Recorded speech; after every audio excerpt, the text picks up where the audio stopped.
ओम नमो भगवते परमहंसास्वादित चरण कमलचिन मकरंदाय भक्तजनमानस निवासाय श्री रामचंद्राय श्री हनुमते नमः। श्री गुरुचरण कमलेभ्यो नमः। श्री सीतानाथ समारंभाम श्री रामानंदार्य मध्यमाम अस्मदाचार्य पर्यंताम वंदे गुरु परंपराम। वागीसाद्या सुमनसा सर्वार्थानाम उपक्रमे यमनत्वा कृतकृत्याः स्युः तम नमामि गजाननम्।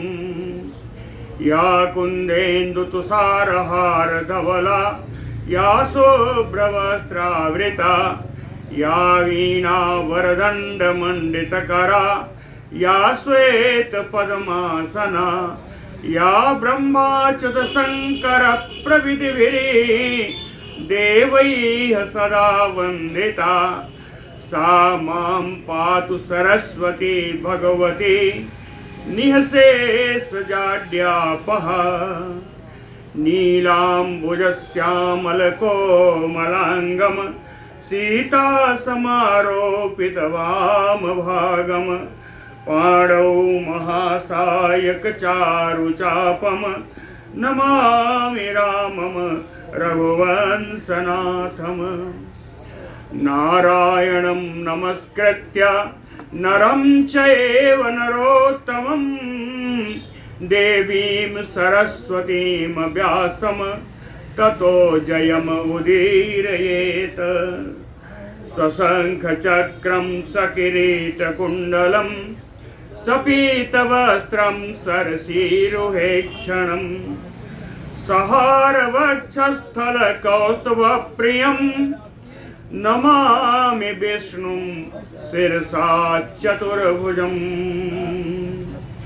जय सुखदेव मुनीश्वर यदुपतिदास अनन्य जयति वादरायण चरण करण मोहि जगधन्य।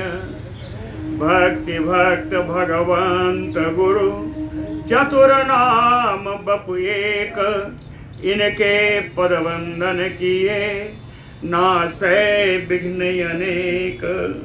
बोलो श्री सीतारामचंद्र भगवान की जय। श्री वृंदावन बिहारी लाल की जय।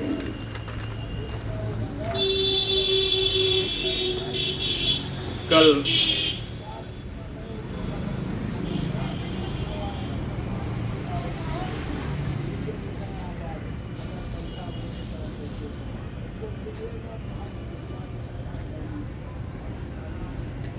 ऐसे पहनान नहीं आएगा।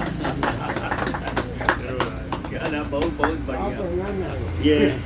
ये हमारे वरिष्ठतम सदस्य परमानंद दुबे जी का आशीर्वाद है। ये आशीर्वाद अवश्य चाहिए। श्री विष्णु पुराण जी का कल मैंने परिचय दिया था, जिसमें श्री मैत्रेय जी का प्रश्न श्री पराशर जी से है। पराशर जी श्री वशिष्ठ जी के पौत्र हैं और मैत्रेय जी ने श्री पराशर जी से प्रश्न किया। कल सिर्फ इतना हुआ था कि उन प्रश्नों का के लिए श्री मैत्रेय जी को पराशर जी ने बड़ा धन्यवाद दिया कि आपने ऐसा पूछा। मुझे पुरानी जो स्मृति मेरे पिताजी, मेरे बाबा, मेरे पितामह ने जो बताई थी वो सब मुझे याद आ गई। इसके लिए आप बड़े धन्यवाद के पात्र हैं। और आगे श्री पराशर जी भगवान की वंदना करके आगे उनको बताना, उन प्रश्नों का उत्तर देना प्रारंभ करेंगे। वही आज प्रार्थना है, स्तुति है भगवान श्री पराशर जी के द्वारा। श्री पराशर उवाच अविकाराय शुद्धाय नित्याय परमात्मने सदैकरूपरूपाय विष्णवे सर्वजिष्णवे नमो हिरण्यगर्भाय हरये शंकराय च वासुदेवाय ताराय सर्ग स्थिति अंतकारिणी। कहते हैं उन भगवान विष्णु की मैं वंदना कर रहा हूँ जो ब्रह्मा हिरण्यगर्भाय हरये शंकराय, जो ब्रह्मा रूप से, विष्णु रूप से और शंकर जी के रूप से सर्ग स्थिति अंतकारिणी, सृष्टि पालन और संहार के करने वाले, इस जगत का संहार करने वाले, ताराय अपने भक्त जनों को इस संसार के भवसागर से पार कराने वाले, अधिकाराय जो विकार रहित हैं, परम शुद्ध हैं, नित्याय जो नित्य विराजमान रहने वाले हैं, जिनकी कभी जिनका नाश नहीं होता, जो अव्यय अविनाशी भगवान है। परमात्मने सदा एक रूपाय हमेशा एक रस से विराजित रहने वाले हैं। सर्वजिष्णवे सभी जगह हर स्थिति में विजय प्राप्त करने वाले हैं, जो अजय हैं, जिनका नाम अजित है। ऐसे भगवान विष्णवे वासुदेवाय नमः, ऐसे वासुदेव स्वरूप श्री भगवान विष्णु को हम नमस्कार करते हैं। वासुदेव को मैंने नहीं बताया, आगे इसका वर्णन आ जाएगा। एकानेक स्वरूपाय स्थूल सूक्ष्म आत्मने नमः, अव्यक्त व्यक्त रूपाय विष्णवे मुक्ति हेतवे। एक अनेक स्वरूपाय जो सदा एक रूप से रहने वाले परंतु नाना रूप में परिभाषित होते हैं, नाना रूप में जो विद्यमान रहते हैं, अनेक रूप वाले हैं, एक रूप होकर के। स्थूल सूक्ष्मात्मने जो स्थूल और सूक्ष्म दोनों ही स्वरूपों में विराजमान हैं। व्यक्त अव्यक्त व्यक्त रूपाय जो अव्यक्त भी हैं और व्यक्त भी हैं। अव्यक्त को कारण कहते हैं, व्यक्त को कार्य कहते हैं। जो कारण और कार्य दोनों रूप में विराजमान है। मुक्ति हेतवे विष्णवे नमः, संसार में अपने भक्त जनों की मुक्ति के जो कारण हैं, ऐसे भगवान विष्णु को हम नमस्कार करते हैं। सर्ग स्थिति विनाशानां जगतो यो जगन्मयः मूलभूतो नमः तस्मै विष्णवे परमात्मने। यो जगन्मयः जो जगत स्वरूप है, जो विश्व रूप है, जो विश्व रूप है। सर्ग स्थिति विनाशानाम जगतो इस संसार के सृष्टि पालन और विनाश के मूलभूत जो मूलभूत कारण है, इस संसार की सृष्टि पालन और संहार के जो मूलभूत कारण हैं, तस्मै परमात्मने विष्णवे नमः। उन परमात्मा भगवान विष्णु को हम नमस्कार करते हैं। ये भगवान विष्णु की वंदना थी इनके द्वारा। अब कहते हैं कार्य करने से पहले, आपके प्रश्नों का उत्तर देने से पहले कुछ और प्रणाम कर दें। तो आधारभूतं विश्वस्य अपि अणीयांसं अणीयसां प्रणम्य सर्वभूतस्थं अच्युतं पुरुषोत्तमं। विश्वस्य आधारभूतं जो इस विश्व के आधार हैं, आधार स्वरूप है, आश्रय। अणीयांसं अणीयसां जो सूक्ष्माति सूक्ष्म रूप से हर जगह विद्यमान है। अणीयांसम अणु से बना है, कहते हैं जो सूक्ष्माति सूक्ष्म रूप से इस जगत में विद्यमान है। सर्वभूतस्थम सभी प्राणियों में जो स्थित है, सभी प्राणियों में जो विराजित हैं। पुरुषोत्तमम अच्युतम प्रणम्य, ऐसे पुरुषोत्तम अविनाशी भगवान विष्णु को प्रणाम करके, प्रणम्य प्रणाम करके, प्रणाम करता हूँ ऐसा नहीं आया, प्रणाम करके, प्रणाम करके अभी पूरा नहीं हुआ और आगे चलते हैं। ज्ञान स्वरूपम अत्यंत निर्मलम परमार्थतः विष्णुम ग्रसिष्णुम विश्वस्य तम एव अर्थ स्वरूपम। पूरा श्लोक फिर से देखिएगा, दूसरे श्लोक का लाइन आ गई। ज्ञान स्वरूपम अत्यंत निर्मलम परमार्थतः तम एव अर्थ स्वरूपेण भ्रांति दर्शनतः स्थितम्। कहे परमार्थतः, परमार्थ का मतलब एकदम वास्तविक रूप से, वास्तविक रूप से अत्यंत निर्मलम ज्ञान स्वरूपम। ये भगवान अत्यंत निर्मल ज्ञान स्वरूप है, ज्ञान के ही रूप है और निर्मल ज्ञान, अत्यंत निर्मल ज्ञान स्वरूप है। लेकिन भ्रांति दर्शनतः, बुद्धि के भ्रम के कारण या अज्ञान के कारण, अज्ञान के कारण तम एव अर्थ स्वरूपेण, उनको हम अर्थ रूप से, अर्थ यानी पदार्थ रूप से, उन्हीं भगवान विष्णु को हम पदार्थ रूप से देखने लगते हैं, उनकी कल्पना पदार्थ रूप से करने लगते हैं। विष्णुम ग्रसिष्णुम विश्वस्य स्थितो सर्गे तथा प्रभुम जगताम ईशम अक्षयम अव्ययम प्रणम्य।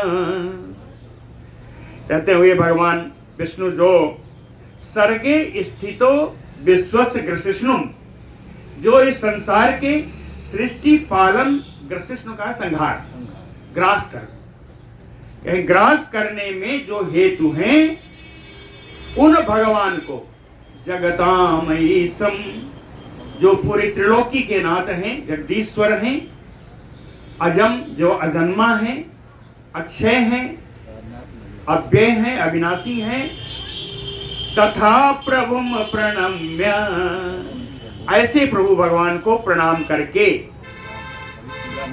कथयामि यथा पूर्वम दक्षाद्येह मुनि सत्तमेह पृष्ठा प्रोवाच भगवान अज्जयोनिः महापितामह। कहे तथा पूर्वम कथयामि, इनको प्रणाम करके जैसा आपने पूर्व में पूछा है उन प्रश्नों का मैं उत्तर आपसे कहूंगा।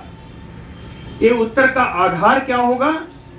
कहे दक्षाद्येह मुनि सत्यमय पूर्वम पृष्ठा, दक्ष आदि श्रेष्ठ मुनियों के द्वारा पूर्व काल में जैसे पूछे जाने पर अज्जयोनि भगवान पितामह प्रोवाच, इन मुनि श्रेष्ठों के द्वारा पूछे जाने पर कमल योनि भगवान ब्रह्मा जी ने जो उत्तर दिया था, इसी जैसा प्रश्न आपने पूछा है ऐसा प्रश्न ऋषि श्रेष्ठ दक्षादि ने पूछा था।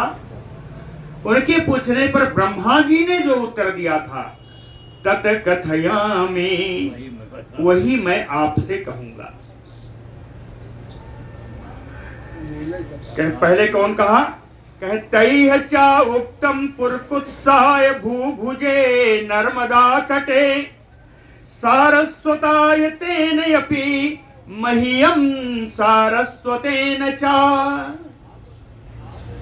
कहे तैह, ये तई कौन है?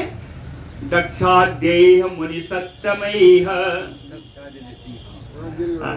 इन ऋषियों के द्वारा पूछे जाने पर भगवान ब्रह्मा ने नर्मदा तटे भूभुजे पुरकुत्साय, नर्मदा नदी के किनारे राजा पुरकुत्स से उन्होंने बताया था, राजा पुरकुत्स को बताया था। और तैह चा उक्तम तेन अपि सारस्वताय, और उन राजा पुरकुत्स के द्वारा सारस्वत जी को बताया गया। और सारस्वतेन मह्यम चा, और उन सारस्वत ऋषि के द्वारा मुझको बताया गया। कहे परः परानाम परमः परमात्मा आत्म संस्थितः रूप वर्णादि निर्देश विशेषेण विवर्जितः। इन भगवान विष्णु के बारे में बताया गया जो परम परानाम, परम प्रकृतिम, प्रकृतिम श्रेष्ठा, जो प्रकृतियों में श्रेष्ठ हैं, श्रेष्ठ ही नहीं है, कहे परमः, जो परम श्रेष्ठ है ना? और कौन है? कहे आत्म संस्थितः परमात्मा, आत्मा में विराजमान जो परमात्मा है। आत्म संस्थितः परमात्मा, आत्मा में विराजमान जो परमात्मा संज्ञा है। ये कैसे हैं?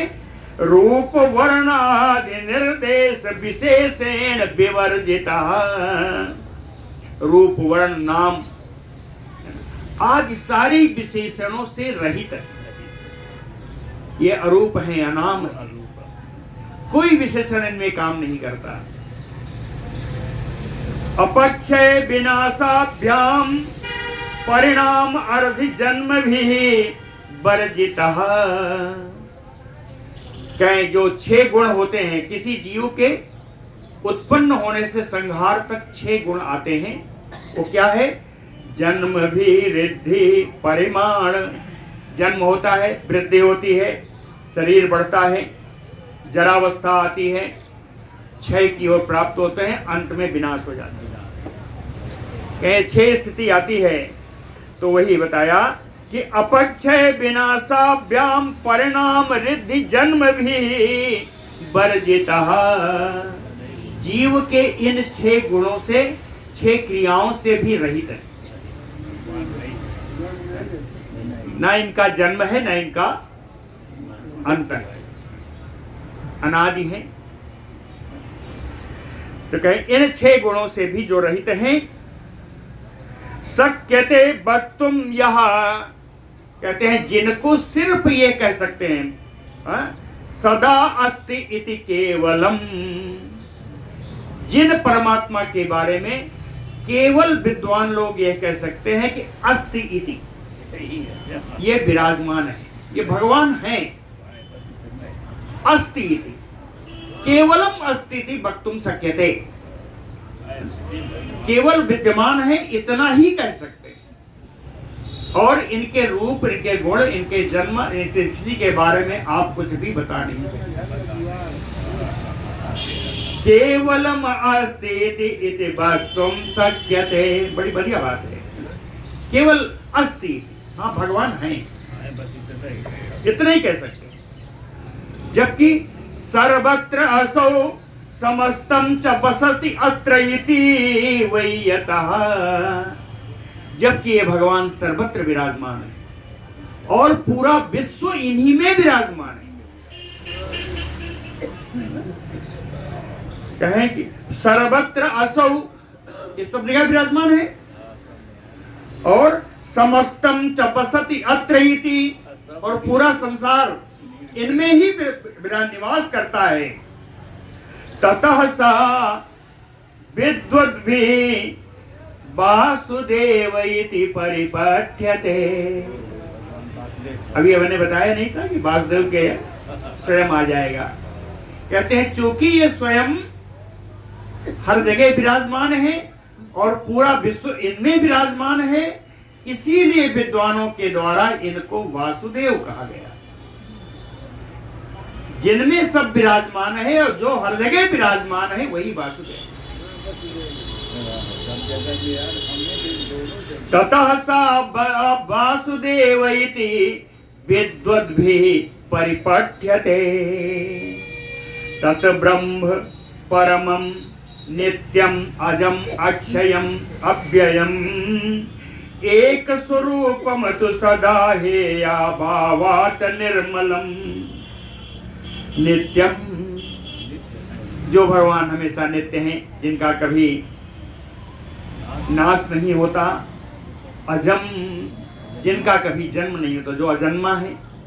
अक्षयम, इनमें कोई क्षय नहीं होता, जो अविनाशी हैं। एक स्वरूपम सदा, सदा एक रस से, एक स्वरूप से विराजमान रहने वाले।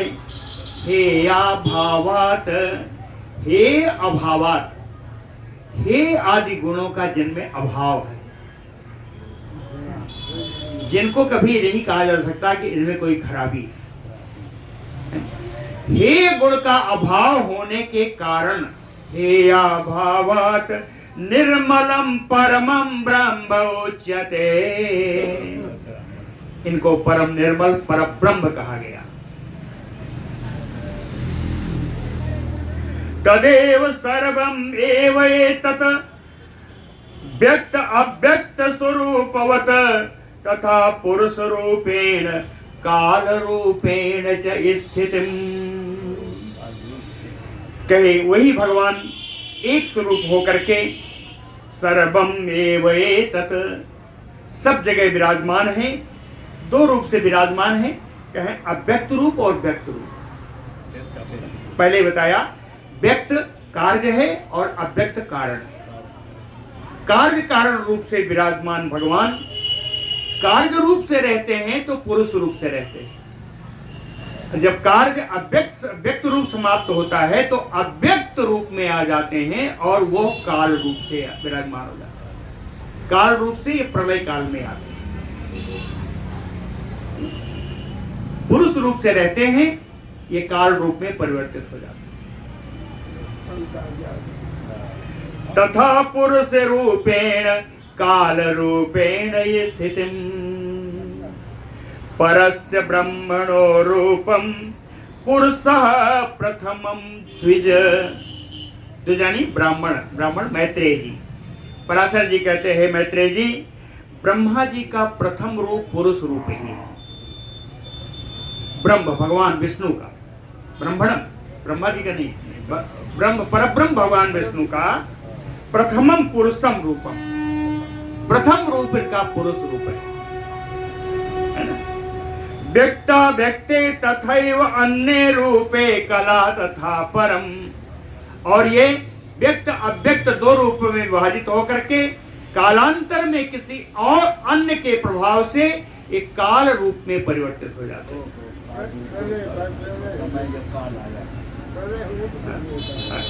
प्रलय काल में काल रूप में परिणत हो जाते हैं। प्रधान और कहते हैं इनके चार मुख्य विभाग किया, भगवान के चार मुख्य विभाग किया। प्रधान पुरुष व्यक्त कालानाम परमं हि यतः। ये परब्रह्म प्रधान पुरुष व्यक्त और काल के रूप से जाने जाते हैं, काल के रूप में विराजमान रहते हैं। और इनको कहते हैं हम लोग अपने नेत्रों से, खुले नेत्रों से देख नहीं सकते, तो देखता कौन है? कहे सूर्यः पश्यन्ति, विद्वान तपस्वी लोग ही इनको देख सकते हैं। सूर्यः पश्यन्ति शुद्धम तत विष्णोः परम पदम। वही भगवान विष्णु का परम पद है जिसको लोग देखते, विद्वान लोग, ऋषि लोग, तपस्वी लोग जिनको देखते हैं। प्रधान पुरुष व्यक्त कालाहतु, ऊपर वाले रूप ही प्रधान पुरुष व्यक्त कालाहतु प्रविभाग सहरूपाणि स्थित सर्गान व्यक्ति सद्भाव हेतवा। कहते हैं प्रधान पुरुष व्यक्त और काल के रूप से, कालानि रूपाणि, इन चारों रूप से प्रविभाग सा, पृथक पृथक गुणों के होने के कारण ये पृथक पृथक कार्य करते हैं। कार्य कौन सा है? स्थित सर्ग अंत। सर्ग माने सृष्टि, स्थित माने पालन, अन्य माने संहार। रूप लेकिन चार हैं, तो कहीं इसके और भी काम है। दो कार्य और बताया। क्या बताया? क्या व्यक्ति सद्भाव, व्यक्ति यानी प्रकाश करना, किसी को प्रकाशित करना, प्रकाश करना और उत्पादन करना, उद्भव, उत्पादन करना, प्रकाश और उत्पादन के भी भगवान विष्णु ही हेतुवा कारण। इन कर्मों की भी भगवान ही कारण है। व्यक्तम विष्णु तथा अव्यक्तम पुरुषः काल एव च। व्यक्त रूप से भगवान विष्णु हैं, अव्यक्त रूप से जो पुरुष हैं, और अंततः जो ही काल भगवान बनते हैं। कहते हैं काल रूप में रहें, विष्णु रूप में रहें, पुरुष रूप में रहें, प्रधान रूप में रहें। कार्य जो इस जगत का है वो सारा कार्य इन्हीं को करना है। और ये भगवान इन कार्यों को कैसे करते हैं, बड़ा सुंदर बताया। क्रीडितो बालकस्य यो चेष्टाम तस्य निशामय। कहे बालक जैसे खेल करता है, उसी प्रकार भगवान विष्णु इन सारे कार्यों को बड़े ही आसान, बड़े ही साधारण तरीके से, बिना किसी विशेष भाव को प्रदर्शित किए हुए सृष्टि को भी, पालन को भी, संहार को भी ये पूर्ण करते हैं। अततन सामय, उसको मैं बताता हूं कैसे इन्होंने किया, वो आप सुने। अव्यक्तम कारणम यत्तत प्रधान ऋषि सत्तमयः प्रोच्यते प्रकृति सूक्ष्मा नित्यम सत असदात्मकम। अव्यक्तम कारणम, कारण को ही अव्यक्त बताया। कहें जो अव्यक्त कारण है वो कैसा है, उसका रूप कैसा है। कहें सद असदात्मकम नित्यम, सत और असत दो रूप से विराजमान है ये कारण। सत असत दो रूप से है, नित्यम सदा रहने वाला है ये। कह ऋषि सत्तमयः यत्तत् प्रधानम प्रकृति सूक्ष्मा प्रकृति उच्यते। ऋषि श्रेष्ठों के द्वारा इसी भगवान के इन गुणों को, एक को प्रधान कहा और दूसरे को सूक्ष्मा प्रकृति, सूक्ष्म प्रकृति प्रोच्यते, ऐसा कहा गया। प्रधान और सूक्ष्म प्रकृति इन्हीं को कहा गया।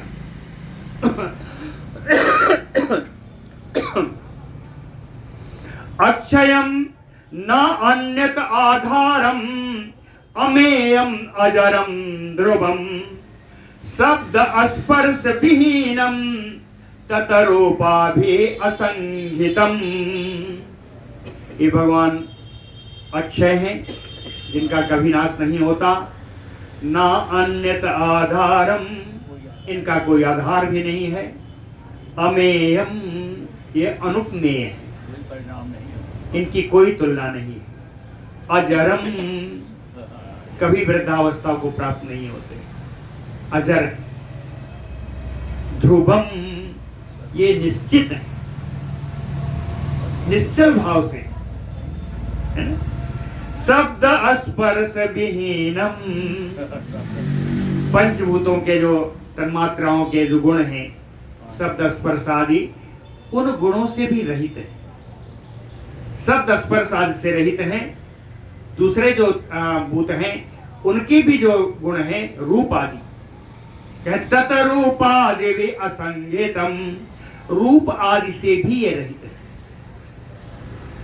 त्रिगुणम तत जगत योनिः अनादि प्रभवाप्ययम्। कहीं त्रिगुणमय है ना, त्रिगुणमय है। तत जगत योनि, त्रिगुणमय होने के कारण ही ये संसार के कारण है, जगत योनि। अगर गुणों का इनमें सम्मिलन नहीं होता तो जगत का कारण नहीं बनते। इस कारण ही जगत योनि, जगत के कारण है। अनादि ही, ये अनादि है। प्रभवाप्ययम, इनका न कभी जन्म हुआ न कभी इनकी मृत्यु हुई। प्रभु माने जन्म, अप्यय माने मृत्यु। न कभी जन्म हुआ न कभी मृत्यु हुई। तेन अग्रे सर्वम एव आसीत अव्याप्तम प्रलयात अनु। तेन, इसी कारण से प्रलयात, प्रलय काल से लेकर के पूर्व प्रलय, पूर्व प्रलय काल से लेकर के सृष्टि पर्यंत, पालन पर्यंत ये सब जगह भगवान व्याप्त है। कहते न अग्रे, अग्रे यानी सृष्टि कालात, कहां से? प्रलयात, कहे प्रलय काल से लेके सृष्टि पालन आदि में ये हर जगह व्याप्त है, हर जगह विद्यमान है। पठन्ति तम चैव अर्थे प्रधान प्रतिपादकम वेदवाद विदो विद्वन्नियता ब्रह्मवादिनः। कहते हैं विद्वन, हे विद्वन मैत्रेय जी, वेदवाद विदो, श्रुतियों के सार को समझने वाले, ब्रह्मवादिनम, ब्रह्मवेत्ता, ब्रह्मवादी, नियता, जो श्रुति परायण, ऐसे लोगों ने, ऐसे विद्वानों ने प्रधान प्रतिपादकम, प्रधान के प्रतिपादक भगवान कृष्ण के, विष्णु के बारे में एवं अर्थम पठन्ते, कुछ लक्ष्य करके वो लोग कुछ इस प्रकार से पढ़ते हैं। विद्वान लोग भगवान विष्णु को किस प्रकार पढ़ते हैं वो आगे 2 श्लोकों में बताया। क्या इस प्रकार पढ़ते हैं? क्या पढ़ा? कहे न अहो न रात्रि न नभो न भूमि, न अहो न रात्रि न नभो न भूमि, न आसीत तमो ज्योति अभूत न अन्यत। बड़ा सुंदर श्लोक है। श्रोत्रादि बुद्ध्या अनुपलभ्यमेकं प्राधानिकम ब्रह्म पुमान् तदासीत। कहते न अहो न रात्रि, न दिन है न रात है। इन भगवान के लिए न दिन है न रात है, न नभो न भूमि, जहां विराजमान है न वो आकाश है न भूमि। न आसीत तमो ज्योति, न वहां अंधकार है न प्रकाश है। अभूत न अन्यत, अन्य कुछ भी वहां विराजमान नहीं है। श्रोत्रादि बुद्धिया, कहे श्रोत्र आदि इंद्रियों के द्वारा, बुद्धि आदि अंतःकरण अंतः चतुष्टय के द्वारा, अनुपलभ्यम एकम, जिनको प्राप्त नहीं किया जा सकता। इंद्रियों के द्वारा, अंतःकरण के चतुष्टय के द्वारा, बुद्धि आदि के द्वारा, श्रोत्रादि इंद्रियों के द्वारा, बुद्धि आदि अंतःकरण के द्वारा अनुपलभ्य, जिनको प्राप्त नहीं किया जा सकता, जिनके बारे में कुछ जाना नहीं जा सकता। प्राधानिकम ब्रह्म पुमान् तदासीत, ये केवल 2 रूप में स्थित हैं, एक प्रधान और दूसरा पुरुष। प्रधान ही प्रकृति, प्रधानिकम पुमान् ब्रह्म तदासीत, ये ब्रह्म प्रकृति और पुरुष के रूप में ही विराजमान। विष्णु स्वरूपात् परतो हि ते द्वे रूपे प्रधानम पुरुषस्य विप्र, तस्यैव ते अन्येन धृते वियुक्ते रूपातरम तद्विज काल संज्ञम। विष्णु स्वरूपात् परतो हि ते द्वे, भगवान विष्णु के स्वरूप से उत्पत्ति जिन 2 की हुई है, केवल 2 की उत्पत्ति हुई है। रूपे 2 रूप में है, प्रधानम पुरुषस्य विप्र, एक प्रधान और दूसरा पुरुष, एक प्रकृति दूसरा पुरुष। विप्र, विप्र का अर्थ है मैत्रेय जी से कह रहे हैं।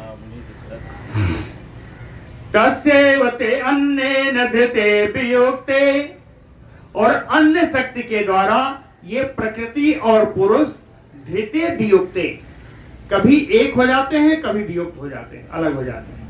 इनका संयोग और वियोग, कहीं संयोग वियोग क्या है? प्रधान और पुरुष, इनका संयोग ही सृष्टि है और इनका वियोग ही प्रलय। जब ये दोनों मिल गए तो सृष्टि हो गई, और दोनों अलग हो गए तो प्रलय हो गई। इसीलिए धृते वियुक्ते रूपांतरम, इनके बीच में जो रूप का अंतर होता है, जो दूसरा रूप धारण करते हैं, कहे तद्विज काल संज्ञम। हे मैत्रेय जी, उसी को काल की संज्ञा दी जाती है। जब इन दोनों का वियोग होता है तब जो स्वरूप उत्पन्न होता है उसी स्वरूप को काल की संज्ञा दी जाती है। तत्तद्विज काल संज्ञम प्रकृतो संस्थितम व्यक्तम अतीत प्रलयेतु यत् तस्मात् प्राकृत संज्ञो अयम उच्यते प्रतिसंचरः। कहे अतीत प्रलय, वो प्रलय काल जो बीत चुका है, उस प्रलय काल में जो बीत चुका है, प्रकृतो संस्थितो व्यक्तम, वहां पर प्रकृति लीन हो जाती है, वह सारी प्रकृति लीन हो जाती है। और उस लीन होने को जैसे सारा प्रपंच कहते हैं, ये जगत प्रपंच जहां लीन हो गया है ना, कहे प्रतिसंचर प्राकृत संज्ञो अयम उच्यते। इस प्रकार जो प्रलय आता है, इस प्रकार जो प्रलय आता है जहां प्रकृति सारी लीन हो जाती है, उसको हम प्राकृत प्रलय कहते हैं। प्राकृत संज्ञो अयम उच्यते। प्रलय 4 प्रकार के हैं, उनकी व्याख्या बाद में आएगी। ये पहला प्रलय है जो हमेशा होता है, कहीं ये प्राकृत प्रलय इसको कहा जाता है। नियमित रूप से आने वाला जो प्रलय है ये प्राकृत प्रलय है। अनादि भगवान कालो न अंतो वस द्विज वेद्यते अभिच्छिन्न ततः तु एते सर्गये स्थिति अंत संयमाः। थोड़ा अभी सृष्टि क्रम है, इसलिए थोड़ा सा बहुत मन नहीं लगेगा, लेकिन जितना हो सकता है उतना समझाने की कोशिश कर रहा हूँ। ये तो बहुत बढ़िया होगा। अनादि भगवान कालो, भगवान काल जो है वो अनादि, काल भगवान अनादि है। न अंतो वस द्विज वेद्यते। हे मैत्रेय जी, इन काल का कभी अंत नहीं होता। और होता क्या है, इनका रूपांतर होता, इनका कभी अंत नहीं होता।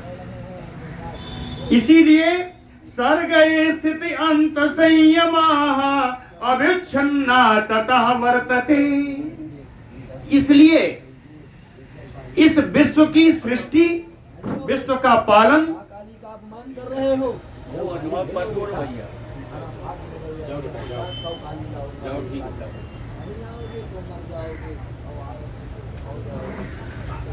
अनादि भगवान कालो नान्तो वस द्विज विद्यते। मैत्रेय जी, भगवान काल अनादि हैं, इनका कभी अंत नहीं होता।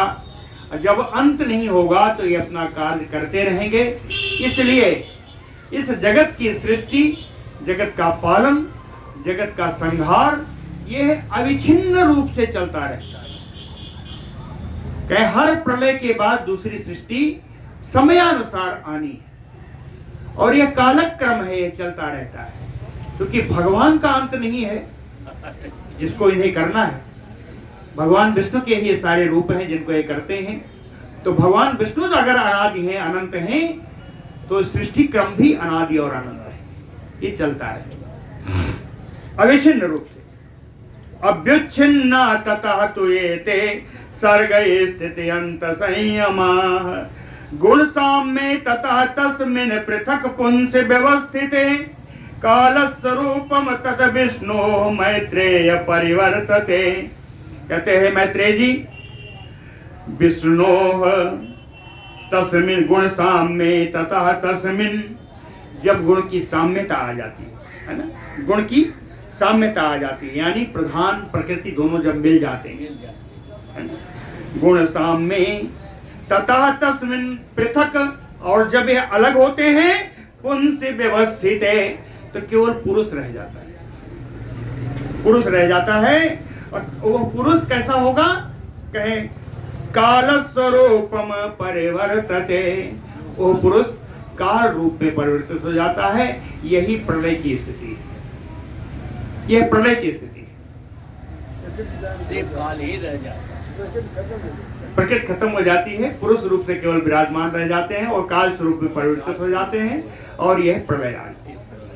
दूसरा सृष्टि क्या है, ततः तु तत्परं ब्रह्म परमात्मा जगन्मयः सर्वगा सर्वभूतेशः सर्वात्मा परमेश्वरः प्रधान पुरुषौ च अपि प्रविश्य आत्म इच्छया हरिः क्षोभयामास संप्राप्ते सर्ग काले व्ययौ सर्ग काले है ना संप्राप्ते सर्ग यानी सृष्टि सृष्टि का समय आ जाने पर सर्ग काले ऊपर लय हुआ है प्रलय हुआ है अब तो हो गया। कहते हैं अब नीचे सृष्टि का समय प्राप्त हो जाने पर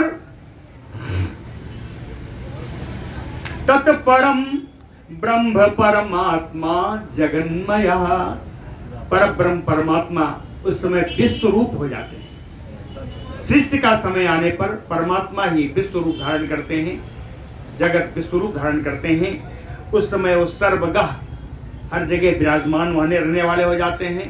सर्वभूतेशः सर्वभूते सारे प्राणियों के ही वो ही नाथ होते हैं, सर्वभूतेश्वर रूप होता है। सर्वात्मा सभी आत्मा में विराजमान रह जाते हैं। परमेश्वर हरिः ऐसे परमेश्वर भगवान विष्णु आत्म इच्छया प्रविश्य अपनी इच्छा से प्रवेश करके प्रधान पुरुषौ चायपि प्रधान और पुरुष प्रकृति और पुरुष दो भागों में विभाजित हो जाते हैं। अक्षोभयामास और विश्व को क्षुब्ध करते हैं अर्थात सृष्टि करते हैं। प्रधान पुरुष से विराजमान होकर के यही भगवान सर्ग काल में सृष्टि काल में फिर ये शुभित करते हैं, सृष्टि करते हैं। कहते हैं भगवान की स्थिति कैसी है? भगवान को किसी ने देखा तो नहीं, तो इनका एक सुंदर उदाहरण दिया जिससे समझ में आए। कहे यथा सन्निधि मात्रेण गंधा क्षोभाय जायते, जैसे कहीं से बड़ी सुगंध निकल रही हो तो उस सुगंध का कोई रूप तो नहीं होता, लेकिन उस सुगंध से पूरा वातावरण सुगंधित हो जाता है, पूरा वातावरण पूरा मनुष्य क्षुब्ध हो जाता है। इसी को क्षोभ कहते हैं। सुगंध से जो सुगंधित वातावरण है इसी को क्षोभ कहते हैं। सारा वातावरण क्षुब्ध हो जाता है, सारा मनुष्य वहां का क्षुब्ध हो जाता है। मनुष्यो न उपकर्ते तथा असौ परमेश्वर, इसी प्रकार परमेश्वर की सन्निधि मात्र से इनके जो विभक्त रूप हैं प्रकृति और पुरुष, ये अपना कार्य करते हैं। परमेश्वर की उपस्थिति उसी प्रकार है जैसे गंध है, लेकिन गंध में जितना गुण नहीं है उतना वो गुण परमेश्वर में है। परमेश्वर में कहते हैं अंतर है। अंतर क्या है? सएव क्षोभको ब्रह्मन् क्षोभ्यश्च पुरुषोत्तमा। कहते हैं हे ब्रह्मन, हे मैत्रेय जी, ये जो परमेश्वर परमात्मा है ये स्वयं क्षुब्ध करने वाले भी हैं और स्वयं क्षुब्ध होने वाले, दोनों है। क्षुब्ध करने वाले क्षुब्ध होने वाले दोनों वही है ना। क्षोभ्य च और क्षोभको च, क्षुब्ध करने वाले भी हैं, क्षुब्ध होने वाले भी। संकोच विकासाभ्याम प्रधानत्वे अपि स्थिता। संकोच विकास, संकोच को साम्य कहते हैं, है ना, और विकास को क्षोभ कहते हैं। तो संकोच विकासाभ्याम प्रधानत्वे अपि स्थिता, ये साम्य और क्षोभ प्रधान रूप से ही स्थित होते हैं। साम्य और क्षोभ ये दोनों प्रकृति में ही आता है, भगवान में नहीं आता। तो ये दोनों प्रधान रूप से ही प्रकृति रूप में ही स्थित होते हैं। और विकासाणु स्वरूप ब्रह्म रूपादिभि तथा व्यक्त स्वरूपाय तथा विष्णु सर्वेश्वरेश्वर, सभी के ईश्वरों के भी ईश्वर भगवान विष्णु। सर्वेश्वरेश्वर विष्णु, सभी ईश्वरों के भी ईश्वर भगवान विष्णु। कहें इस विकास रूप से और व्यक्त साम्य रूप से भी ब्रह्म के ही रूप है।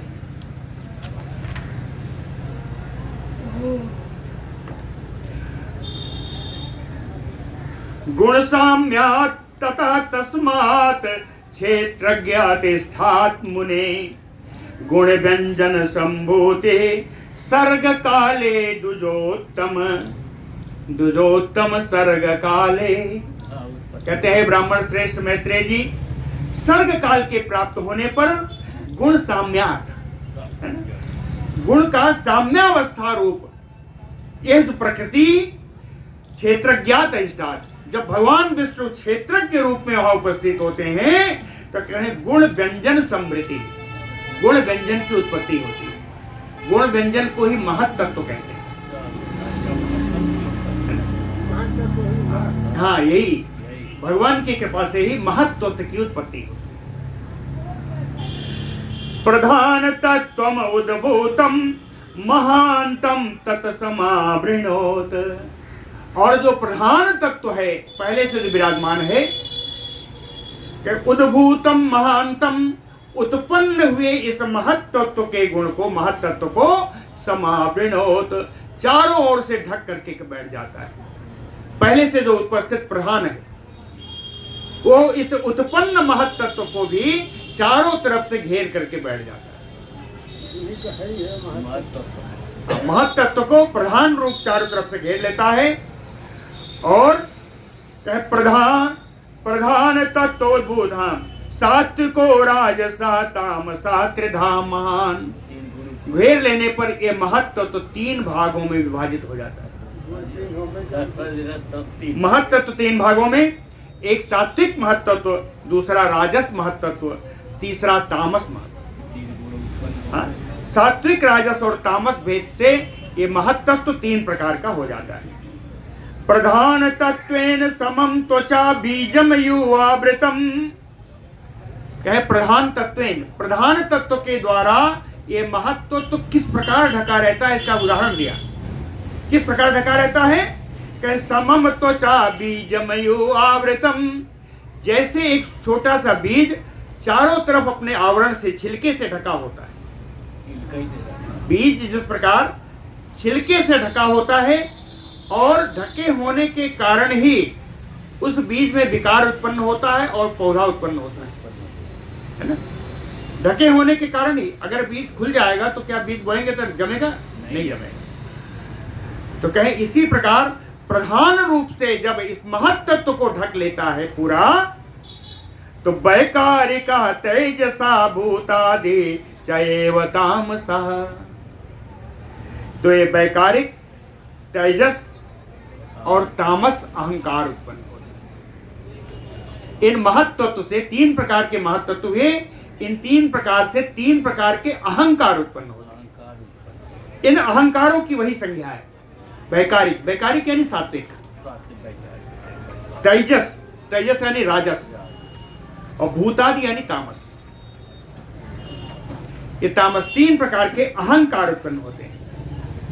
आगे कहते हैं त्रिविधो अयम अहंकारम महत्तत्वात् अजायत। ये तीनों अहंकार महत्त्व से ही उत्पन्न हुए। त्रिविधो अयम अहंकारो महत्तत्वात् अजायत भूतेन्द्रियाणाम हेतुस्सा त्रिगुणत्वात् महामुने। कहते हैं महामुनि, यह 3 त्रिगुणमय होने के कारण प्राण इंद्रियों के यह कारण है। इंद्रियों आदि की उत्पन्न होने का यही कारण है। चूंकि ये 3 प्रकार का है, त्रिगुण है, सत्वादि, राजस और तामस, 3 प्रकार के होने के कारण ही विभिन्न प्रकार की इंद्रियों, विभिन्न प्रकार के जीवों की उत्पत्ति का यही कारण है। भूतादि भूतेन्द्रिय यथा प्रधानेन महान महता आवृता। जिस प्रकार प्रधान गुण के द्वारा महत्त्व आवृत था, उसी प्रकार भूतादि विकुर्वाणा शब्द तन मात्र का ततः इन महत्त्वों के द्वारा अहंकार आवृत हो जाता है।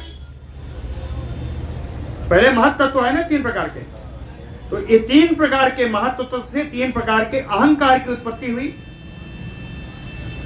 ये महत्व तब आए जब प्रधान ने उसको ढक रखा था, है ना। तो अब ये महत्त्व लोग जो है अहंकार को चारों तरफ से ढक लेते हैं, जिससे भूतेन्द्रियाणाम है प्रधानेन महान महता तत् भूतादि विकर्माणा। भूतादि पहले बताया ना, भूतादि यानी तामस अहंकार। विकुर्वाणा तामस अहंकार में विकार उत्पन्न होता है। पहले तामस का बता रहे हैं। तामस अहंकार में जब विकृत होता है, उसमें विकार उत्पन्न होता है, तो शब्द तन मात्र का ततः, सबसे पहले शब्द तन्मात्रा का जन्म होता है। शब्द तन्मात्रा, शब्द का जन्म नहीं हुआ, शब्द तन्मात्रा का जन्म होता है। और शब्द तन्मात्रा ससर्ज शब्द तन्मात्रा आकाशम, शब्द तन्मात्रा से आकाश की उत्पत्ति होती है। और शब्द तन्मात्रा से उत्पन्न होने के कारण आकाश का गुण शब्द बना। पूरा लिखा है जी, देखिए पढ़िएगा समझ में आ जाएगा। भूतादि विकुर्वाणः, कहे तामस अहंकार में विकार उत्पन्न होने पर शब्द तन्मात्रा की उत्पत्ति हुई। और ससर्ज शब्द तन्मात्रात आकाशम, तन्मात्रा से आकाश उत्पन्न हुआ। और शब्द तन्मात्रा से उत्पन्न होने के कारण आकाश का गुण ही शब्द हुआ। आकाशम शब्द लक्षणम, अब आकाश उत्पन्न हो गया, अब आकाश में विकार उत्पन्न होगा। कहे आकाशातु विकुर्वाणः स्पर्श तन्मात्रम ससर्ज, आकाश में विकार होगा और स्पर्श तन्मात्रा की उत्पत्ति होगी, है ना। बलवान अभवत वायु तस्य स्पर्श गुणो मतः, ये स्पर्श तन्मात्रा से बलवान वायु की उत्पत्ति होती है। क्योंकि स्पर्श से उत्पन्न हुआ है वायु, इसलिए वायु का गुण भी स्पर्श हुआ है ना। ये पंचभूत की उत्पत्ति आ रही है। पहला आकाश की उत्पत्ति हुई, दूसरी उत्पत्ति आकाश वायु की। बलवान अभवत वायु तस्य स्पर्शो गुणो, इसका गुण स्पर्श है, वायु का गुण स्पर्श है। आकाशम शब्द मात्रम तो स्पर्श मात्रम समावृणोत, कहते हैं आकाश शब्द मात्र, आकाश जिसका तन्मात्रा शब्द है, इन्होंने जब रूप मात्र को, स्पर्श मात्र को चारों तरफ से घेरा, तब आकाश में विकार हुआ और वायु की उत्पत्ति हुई। नहीं अग्नि आकाश की उत्पत्ति, वायु की उत्पत्ति कैसे हुई? वायु की उत्पत्ति आकाश के घेरने से हुई, है ना। ये वायु की जो तन्मात्रा है स्पर्श, स्पर्श तन्मात्रा को जब आकाश अपने तन्मात्रा अपने गुण शब्द के द्वारा जब घेरा, तब यहां से विकार उत्पन्न हुआ और उससे इससे वायु की उत्पत्ति।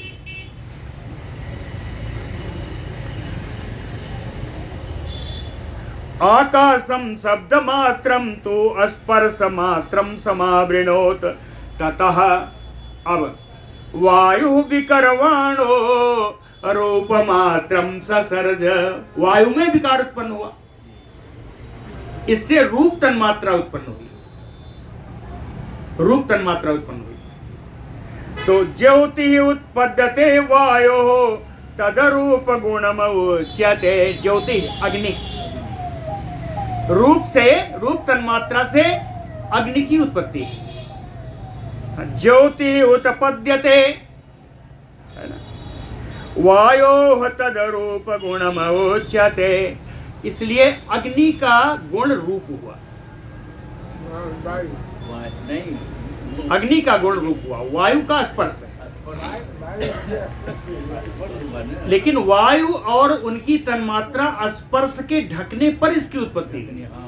वायु और आकाश दोनों ढकेंगे, दोनों ढकेंगे। ये आगे लिखा भी है, स्पर्श मात्रम तु वायु रूप मात्रम समावृणोत, स्पर्श और वायु ने जब रूप तन्मात्रा को ढका, तो रूप तन्मात्रा से अग्नि की उत्पत्ति हुई। आगे चलता जाएगा और एक दूसरे को छोड़ते जाएंगे, दूसरा बढ़ता अब जाएगा। वही है, पृथ्वी तक आ जाएगा। अब पंच तन्मात्राएं आ स्पर्श मात्रम तु वायु रूप मात्रम समावृणोत। अब क्या होगा? अग्नि में विकार होगा, अग्नि विकार होगा। अग्नि उत्पन्न हो गई। तो ज्योति चापि विकुर्वाणम, अग्नि के विकार से रसमात्रम ससर्ज चा, रस तन्मात्रा की उत्पत्ति हुई। रस तन्मात्रा है ना। रस तन्मात्रा से क्या होगा?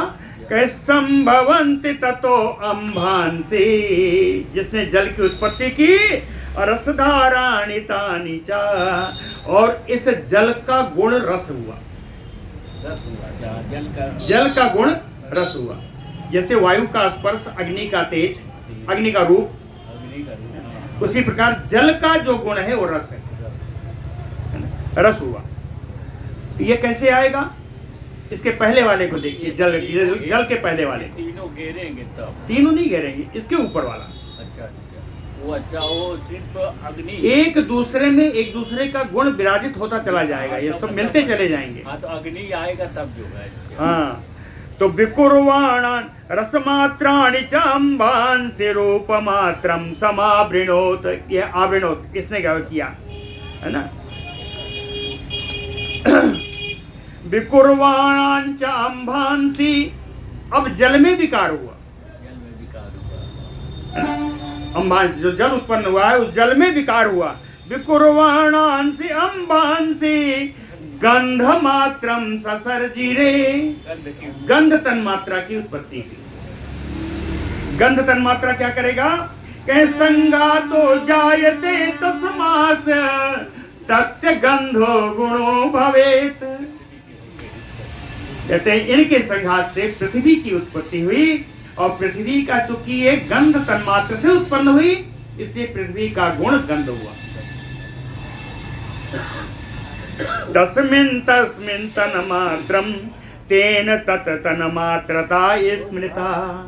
कहते हैं जिस जिस तन्मात्रा से जिसकी उत्पत्ति हुई, वही तन्मात्रा उस भूत के, है ना, उस प्रपंच के, उसके गुण हुए। जिन तन्मात्रा से उत्पत्ति हुई वही उनके गुण हुए। तन्मात्राणि अविशेषाणि अविशेषाः ततो हि ते। कहते हैं इन तन्मात्राओं में कोई विशेषता नहीं है। अविशेषाणि, ये विशेषता रहित है ना, इनमें कोई विशेषता नहीं है। अर्थात इनके द्वारा कोई, तन्मात्राओं के द्वारा कोई भी कार्य संपन्न नहीं किया जा सकता। पृथक रूप में जब विराजमान है, पृथक रहेंगे। अच्छा, जब पृथक रूप में विराजमान है तो इन तन्मात्राओं से कोई इनमें विकार नहीं है, कोई, ये अविशेष है। न शांता न पिघोरा न मूढ़ा चा विशेषिना। कहते हैं इन पंचभूतों के तीन प्रकार के गुण हैं, शांत, घोर और मूढ़। तीन प्रकार के गुण हैं इन पंचभूतों के। लेकिन जिस समय ये पंचभूत पृथक पृथक हैं, न इनमें शांत गुण होगा, न इनमें घोर गुण होगा, न ये मूढ़ होंगे। पृथक पृथक में इनका कोई गुण नहीं होगा, कोई विशेषता नहीं होगी, ये अविशेष रूप से रहेंगे। भूत तन मात्र सर्गो अयम अहंकारा तो तामसात। कहते हैं इस प्रकार से तामस अहंकार से इन पंचभूतों की उत्पत्ति मैंने आपको सुना दी। तामस अहंकार का ये एक अहंकार का बताया, एक अहंकार का सुनाया। तामस अहंकार से पंचभूत की उत्पत्ति हुई, पंच तन्मात्राओं की उत्पत्ति हुई, और पंच गुणों की उत्पत्ति हुई। यद्यपि तन्मात्रा और गुण एक ही है, लेकिन उत्पत्ति के समय यह माना जाएगा कि पंचभूतों की, पंच तन्मात्राओं की, पांच गुणों की उत्पत्ति हुई तामस अहंकार से। तेजसानि इंद्रियाणि आहु, और तेजस अहंकार से, राजस अहंकार से केवल 10 इंद्रियां उत्पन्न हुई। राजस अहंकार से केवल 10 इंद्रियां। तेजसानि इंद्रियाणि आहु देवाः वैकारिका 10, वैकारिक यानी सात्विक। इनके सब देवता सात्विक अहंकार से इन 10 इंद्रियों के अधिष्ठात्री देवता उत्पन्न हुए। सब इंद्रियों के राजस से 10 इंद्रियां और सात्विक से इन 10 इंद्रियों के अधिष्ठात्री देवता और एक और क्या है? मना। मन है प्रसिद्ध मन भी सात्विक अहंकार से। एकादशम मनः चत्र देवा वैकारिका स्त्रिमिता। मन भी सात्विक अहंकार से उत्पन्न ही माना गया। अब आगे बताएंगे कि एक पंचेंद्रिय जो ज्ञानेंद्रिय है, कर्मेंद्रियों का विभाग बताएंगे, इनके गुण बताएंगे। ये सृष्टि क्रम ही चल रहा है। शक्ति का कर्म सृष्टि क्रम लगभग ब्रह्म निरूपण है। इसको अवश्य पढ़ना भी चाहिए। थोड़ा सा क्लिष्ट है तो थोड़ा क्लिष्ट है मगर छोड़ के नहीं जाना चाहिए। हाँ जी, बोलो भक्त वत्सल भगवान की जय। समय हो गया है ना।